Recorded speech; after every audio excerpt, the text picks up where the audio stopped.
What's up, guys? It's me, Alan. I'm back with another video, and I'm back with another NASCAR Authentics Wave 3 diecast review, the last of the 3 reviews that I wanted to do from this wave, and this one's a pretty cool one. So, here we have Chase Elliott's number 9 Hooters Chevy for, obviously, Hendrick Motorsports.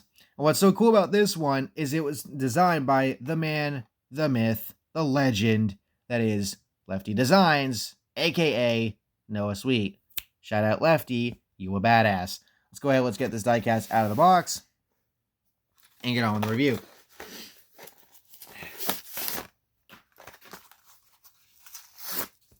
Seriously, he's done some amazing fucking paint schemes. I've reviewed a couple of his other paint schemes that have been made, or at least one of them being like a Jimmy Johnson car. Yeah, the Jimmy Johnson one. So there's the sticker that comes with it.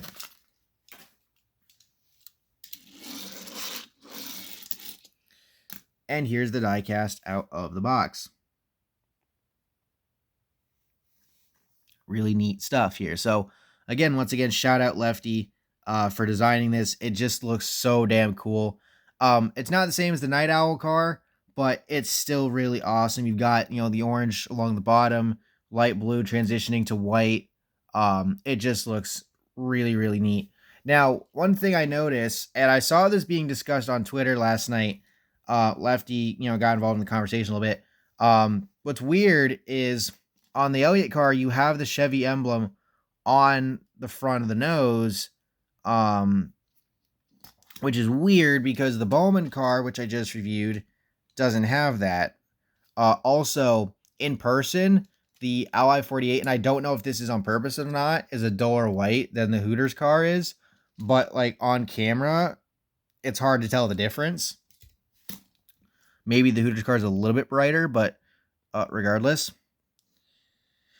So, yeah. I do find that a little bit weird. You don't need the Chevy logo on there twice on the front end when, we know what it is. Once is enough. But yeah, this is a pretty neat paint scheme. And for Chase Elliott this season, I have to say, going in, he got a win early in the year, I believe. No, it took him a while before he got his first win on the season. He's up to 4, I believe, in the regular season this year.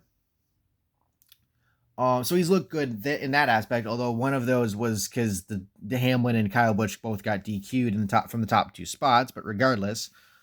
The thing about Elliott is that I've said this before, is that he needs to win on not just road courses. He needs to get back to winning on ovals again.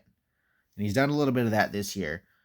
The first round for him, though, in the playoffs this year looked, oh boy. Now, yes, he finished second at Bristol, but remember, he got the lead that he had at Darlington entering the playoffs evaporated with the issues that car had for him. And Kansas, I don't think he fared that much better. I mean, he came out of it all right, especially in terms of points. But still, he entered Bristol potentially with a chance, if things go catastrophically bad, that he'd get knocked out of the first round. Luckily, that didn't happen, but you can't get off to a slow start in a playoff round like that again if you're, Elliott and co, because especially in this round, as I've already stated in the previous 2 reviews, Texas, Talladega, Roval. Texas and, Dega and the Roval are the 2 wild cards, and Texas is kind of a wild card, but not in a way. But yeah, Talladega and the Roval are the 2 wild cards of this situation, and you absolutely don't want to go into those races in a must-win situation. Now, granted, he's won it. He's won at both tracks. He's won at Dega. He's won at the Roval.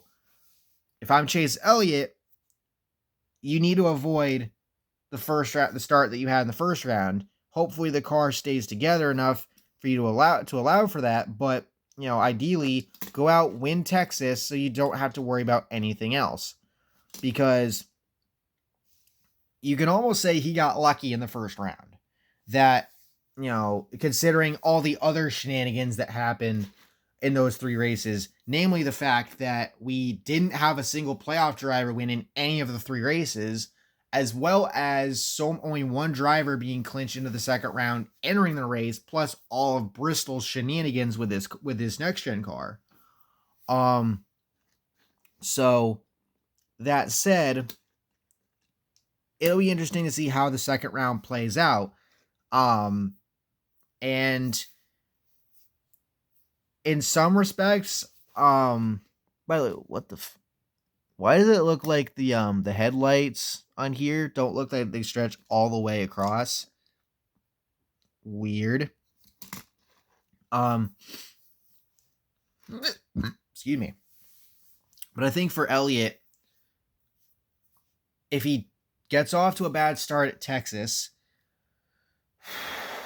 I mean, you can peg him to win the Roval and just, and forget whatever else happens the previous 2 races. But if he doesn't win the Roval, I wonder, would Elliott have a shot at getting knocked out of the playoffs?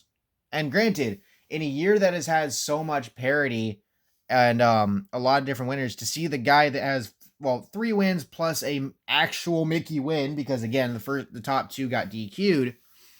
If he gets knocked out in the round of 12, I mean, he's won a championship before, so I guess it takes a little bit off. I guess that kind of takes a little bit off of it. But, then again, this is also one of those, what have you done for me lately kind of things. But, no disrespect.